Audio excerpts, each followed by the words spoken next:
time for another episode of the CVC Home Service Success Network. And we're rocking and rolling as we do every week. And hopefully, we're going to bring you another idea, another process, another concept, something to think about that can help you take your business to the one you dreamed of the day you started it.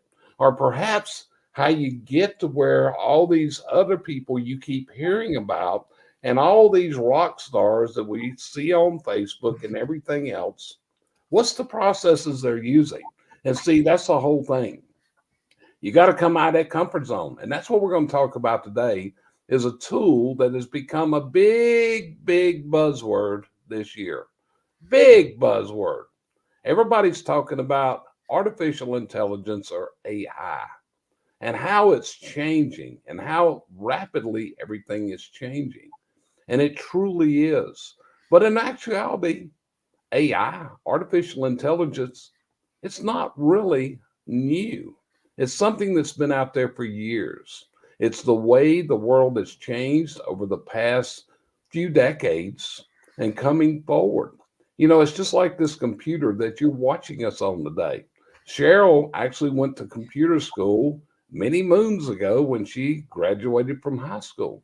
And one of the things she shared with me was that the computers she was taught to work on, they took up entire rooms. In fact, I posted a photo the other day of a computer back in the 50s that held 5 megabytes of information, and it was humongous.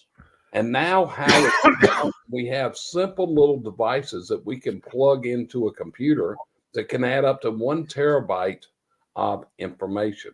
So Cheryl, since you got this background and you went to school for computers when computers were in its infancy, without revealing what year this was, but it was quite a few years ago, where do you see artificial intelligence has changed this world and is changing it every day?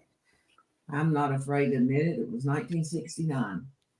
And the thing about it then, the computers were huge and like room size computers. And you had punch cards, you had all kind of things that people laugh about today. But just in mine and your lifetime, Jerry, we've seen the computers come down to, I've got more memory in my phone than I had in the computer I was working on. But back to the subject. With the AI, this has been, like you said, it's been out there for a long time. And we've been utilizing it in the background that they just finally gave it a name. And so I see it coming around. Will it take jobs? Yes, it will. But hopefully it will add jobs also, and it will add insights into people being able to do things that they never could do before, like write a story, write a book. But the one thing, and I think I'm going to go ahead and plug this in right now, do not just print off an AI thing and publish it because it's not perfect yet. Yep. It's along, but you still need to review your work. You and I have both found that out. Yeah. So, Josh, you're a big believer in digital. You're a bigger believer in all these different things that you're talking about, that we're talking about today. And you're a person that's using artificial intelligence. In fact, just the thought of writing something with a pen and piece of paper just raws you and your blood pressure rises. Or also, you can encounter artificial intelligence, such as you're a PC guy and somebody's using Apple documents and your blood pressure just goes up from that point. So maybe you can sympathize, but what's your feelings on artificial intelligence? Well, it's been here for longer than we think. If you remember, in 1986, Saint Prototype number 5 came out, also known as Johnny number 5. If you remember Johnny 95, he had 512 megabytes of memory.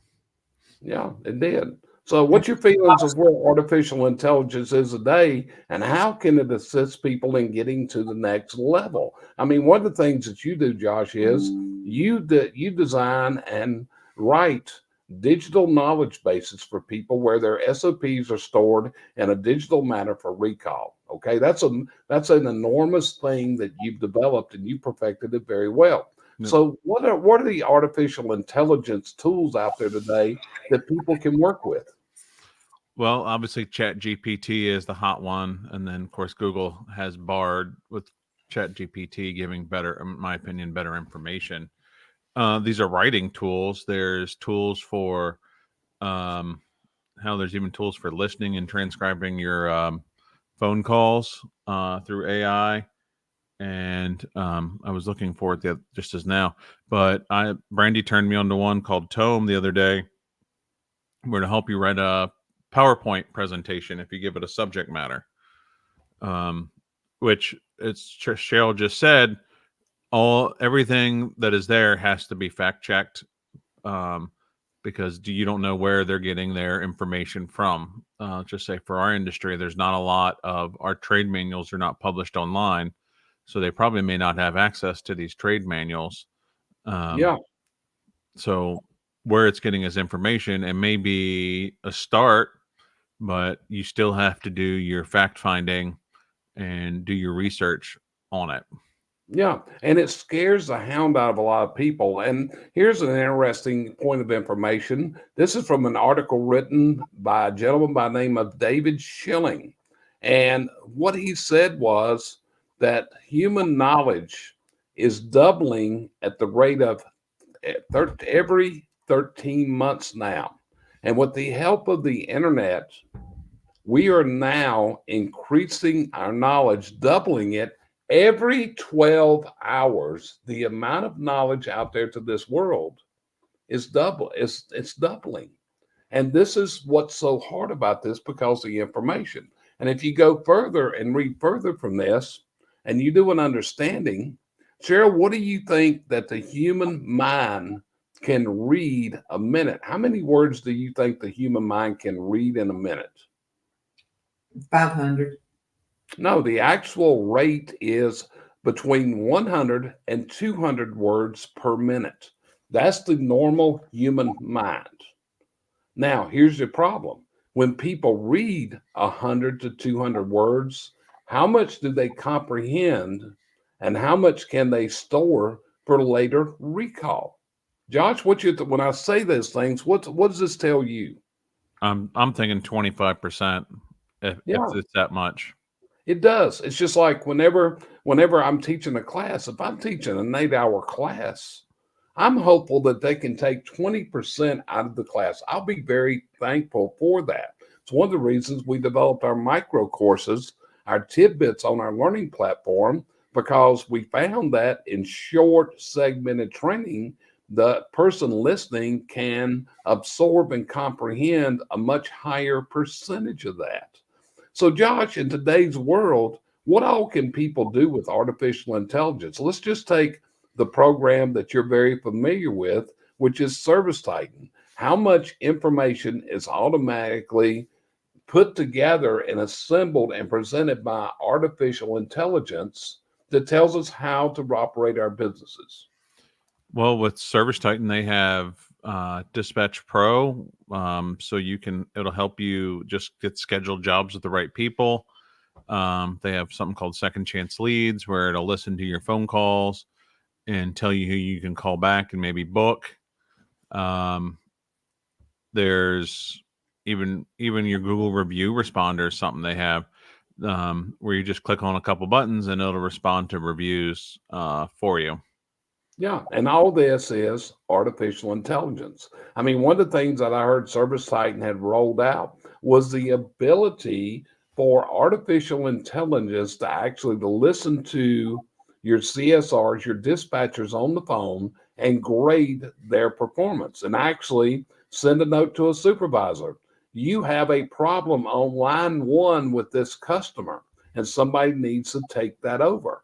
And it's another form of artificial intelligence that helps us to become more. Well, Cheryl, you got a special greeting coming up here from a friend of yours. Hello to all, and a special hug to my girl, Cheryl, from my friend, Deborah Bettendorf up in Ohio. So, Debbie, appreciate you being on today with us. And so everybody knows, Cheryl went through a little surgery yesterday, a little scary. So it's kind of unreal that in today's world of medicine, yesterday, this time, she was just a few hours ago, about 27 hours, she was sitting in the operating room or laying in there and back up to date. So you look at it, these are the advancements in medicine.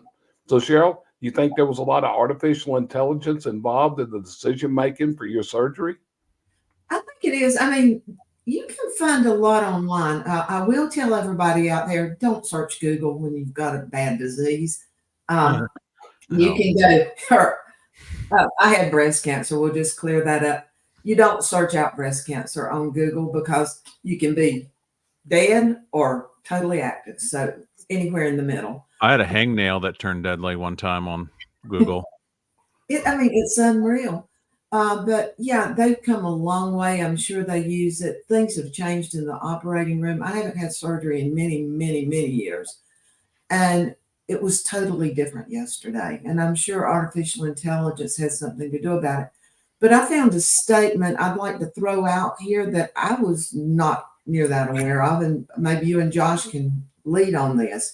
And I hate reading things while I'm on here, but it's easier than trying to do it by memory. AI can enhance security measures by detecting anomalies and patterns that may indicate fraudulent activity. This is particularly useful in finance, e-commerce, and other industries where security is a critical concern. Did not realize that was something that was going on. Yeah, but I'm going to add to that about the medical side, because a few years ago, I was here alone, had a heart attack, and I was feeling very, very strange. That's like something's not right. But I'm a person that doesn't say, hey, I got something wrong. So I sat down at my keyboard, hurting in my chest, tightening up. And basically it told me, it says, dude, you're having a heart attack right now. And if it hadn't been for that, I probably wouldn't have called 911 that morning or called you and said, hey, I got a problem here and this is what's going on. Be careful, but I think you better head back home right away. Remember that, Cheryl? More than you can imagine. Yeah. So anyway, but again, it comes up, when we were kids, and Josh, this is probably a difference from the time we were in school. But when we were in school, we learned our knowledge from the library and from encyclopedias. Probably every home in America had a World Book encyclopedia set or Encyclopedia Britannica, and we had these encyclopedia salespeople that would come to our houses and they would sell our parents. And sometimes you would get one book a month and assemble it, and the next year you got another one. But probably when we were kids, every home had dictionaries. And I can also remember spending time in the city library. So Josh, when you were in school, and I'm talking about prior to college, did you go to libraries? Did your parents have encyclopedias for you? Yeah. Actually, not only do we have an encyclopedia, but then we were one of the first generations to have home computers. So then we got the CD with the encyclopedia on it, and that was hot stuff because you could search that. So what happened was we went from the printed encyclopedia that now you got a CD that came in with the encyclopedia on it. So, that was the difference in the education levels of what we had. But yeah, it has changed, but it's nothing new. And Debbie's got something else here I'm going to put up here. World Encyclopedia was in my home. And when I would ask my dad a question, he would say, look it up. That's good, Debbie. So he was today. It's just much easier to look it up online. Yeah, it is. But see, that's where people are not using the ability to upload information where it is available to all, and where so many business owners are actually the crutch for the employee. If the employee has a question, hey, let's just ask Josh. There's nothing. Josh will give us the answer.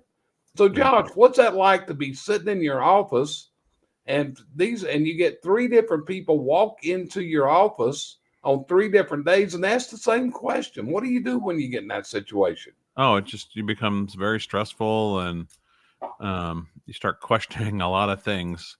Like why can't they retain it? Then information, that's the biggest one. Did I hire a bunch of idiots? I mean, there was a lot. I remember those days. There was a lot of thoughts like, why can't you look it up? Yeah. You know, what do you do when I'm not here? You know, Yeah. can I ever leave this place? Yeah. There's just a few questions.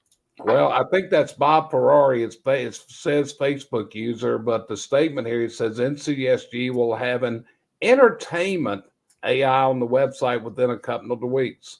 The technical AI in a couple of months. So this is where a trade association, and Bob, I'm assuming that was you that just typed that in because I saw you post something about this the other day. But yeah, artificial intelligence is how you can move, but what you've got to do is make use of this. And this is where a lot of people have problems. So, Josh, let's take Service Titan. Let's take service software. Why do people have a challenge with these softwares? What's the problem? Time. They think they can just flip a switch and it'll go, but it doesn't. It needs programming. That's the short answer. Yep. And Bob just confirmed that was Bob Ferrari. He's the technical director for the National Chimney Sweep Guild. So, Bob, appreciate your input there and appreciate learning what NCSG is going to be doing in the area of artificial intelligence. So, but this is an interesting thing as we look back. It's nothing new, folks. This didn't happen overnight, but this is what we have to be aware of. Information, knowledge is increasing at such a rapid rate. Here's the problem. The human mind cannot comprehend it all. That's one of the advantages of digital information and computers. The computer, the software is able to take this information, store all of this data, and bring it to us. And they do it in just a little bitty stick in your hard drives and other things. Like I can remember our first computers. And Josh, do you remember when computers didn't have hard drives? Yeah, I used to play one of my favorite games off a floppy drive. A floppy drive. And when we started in business, my first computer in business was an Apple II Plus back in the 80s. And we had our entire database of our customers. We had a floppy disk for a floppy disk for B, C, D, and on through the alphabet. And when a customer called in, we would have to get that floppy disk out, plug it in. And then one day we heard about this thing called hard drives, where the information was stored in the computer. But Cheryl, would you agree that if business owners are going to move forward, it's going to require technology to get there? I don't think they have any choice. I mean, you can live in the dark ages and still be the little let's make it go, and a lot of people will. I'm kind of with Josh. I like having things digital. Paper's great, but digital works.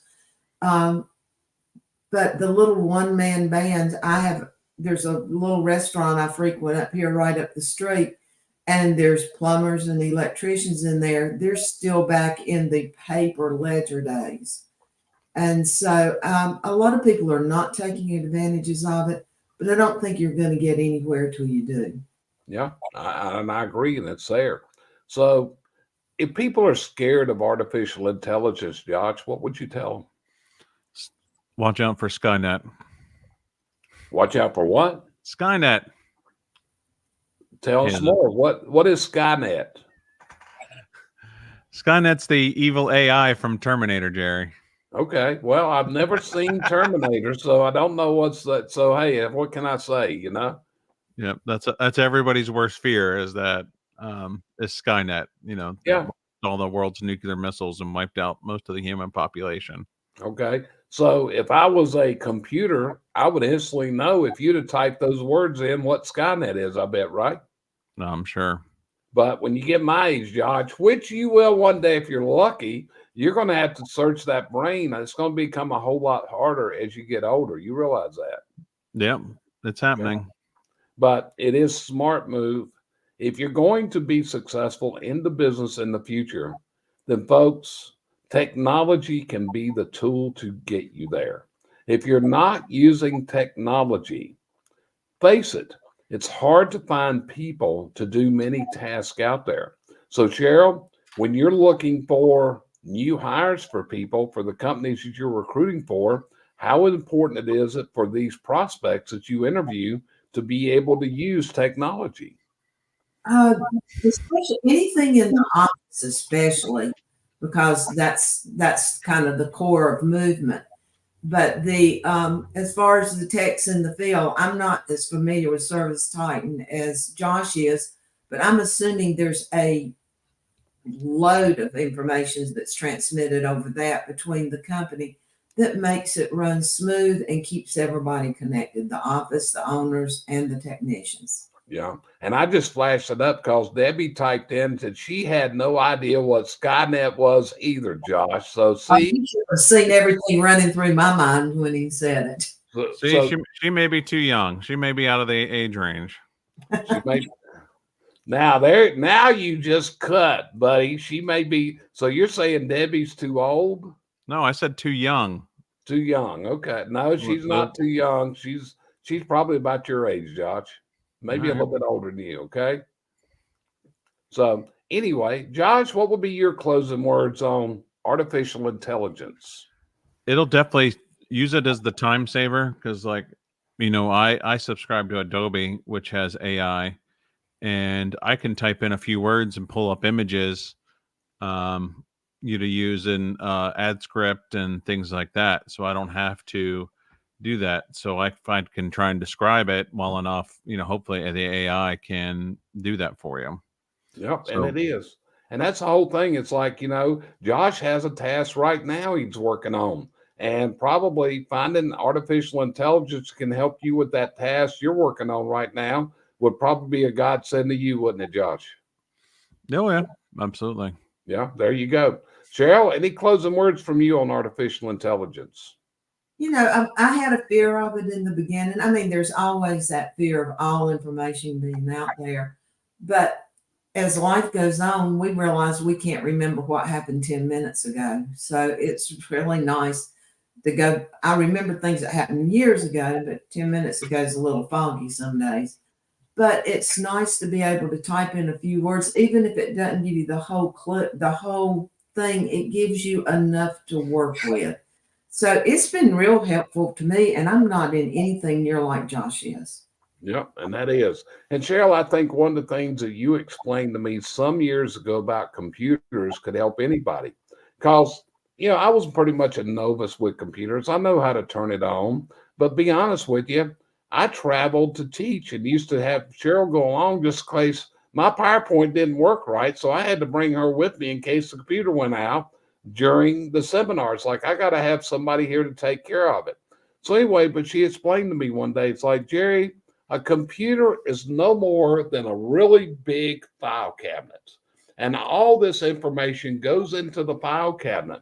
And if you will insert that information into the right folder and understand how to retrieve it where those folders are, then you can combat what computers do.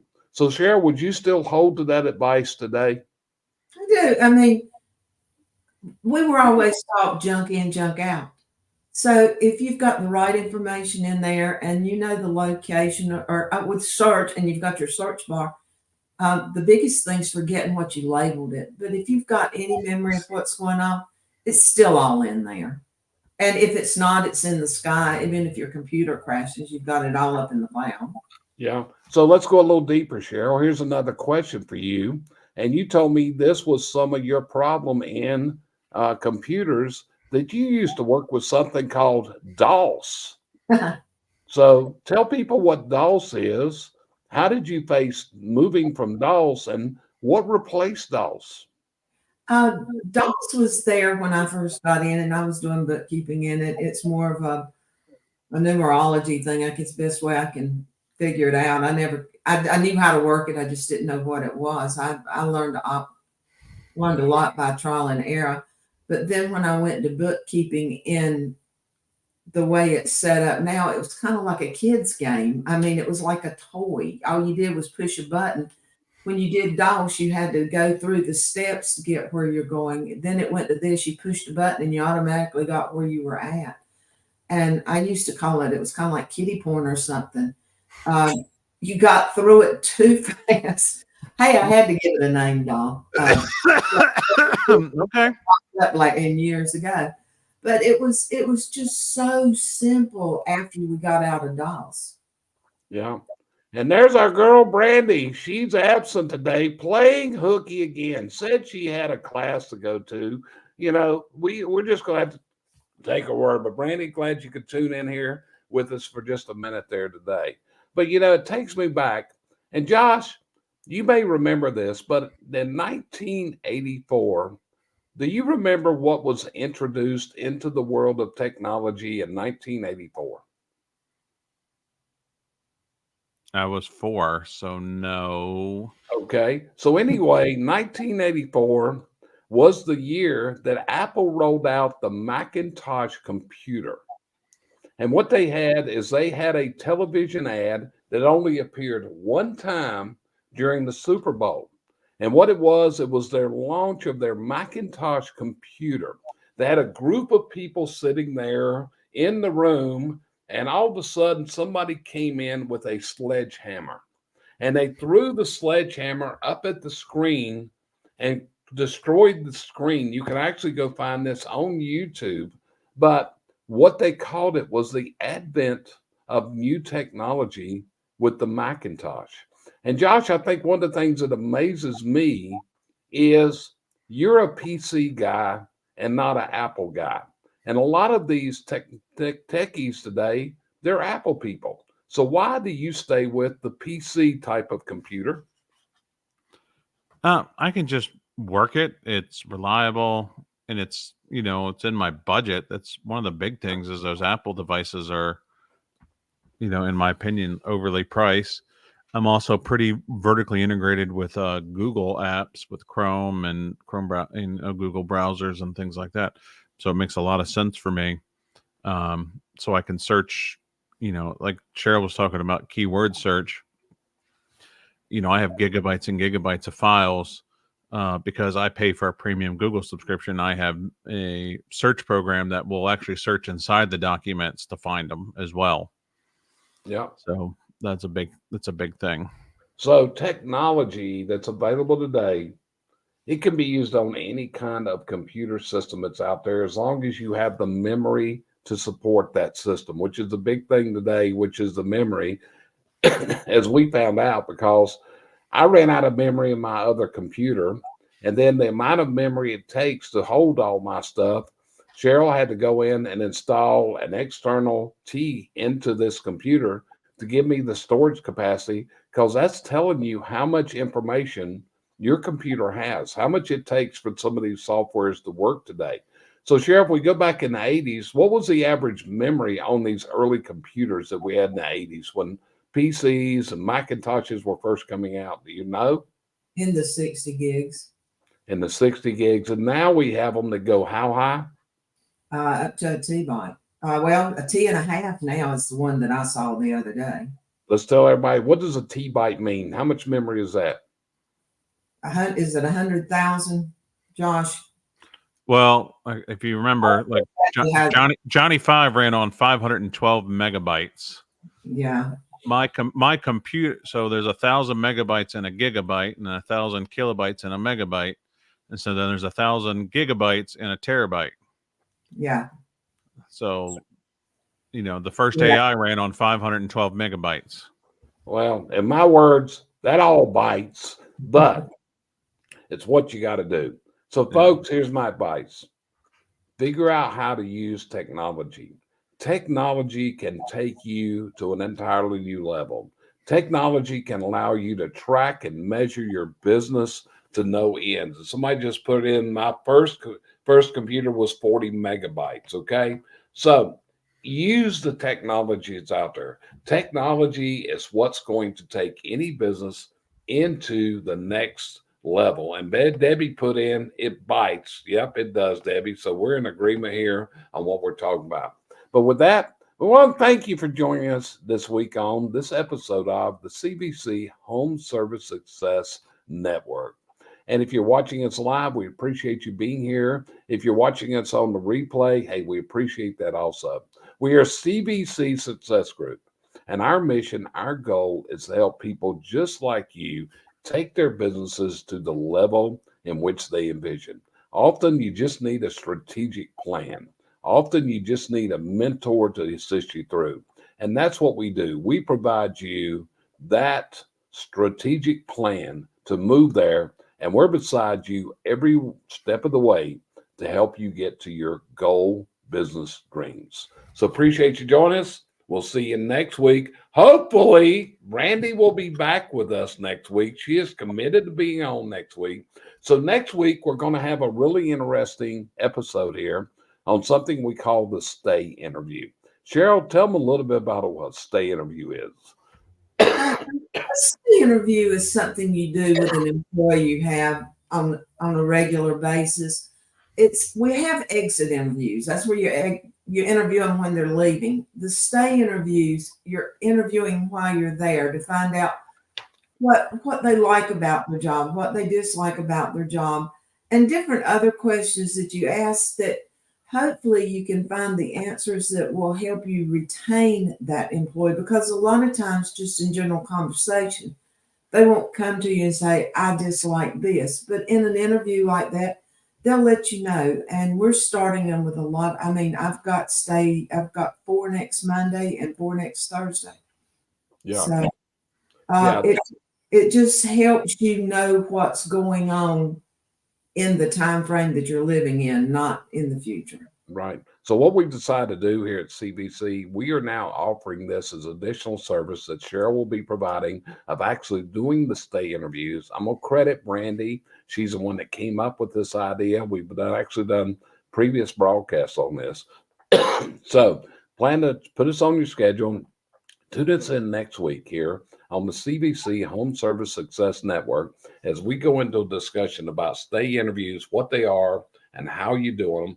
And we're going to take you through how to do it yourself next week if it's an interest to you, or we can provide this assistance to you. So see you next week.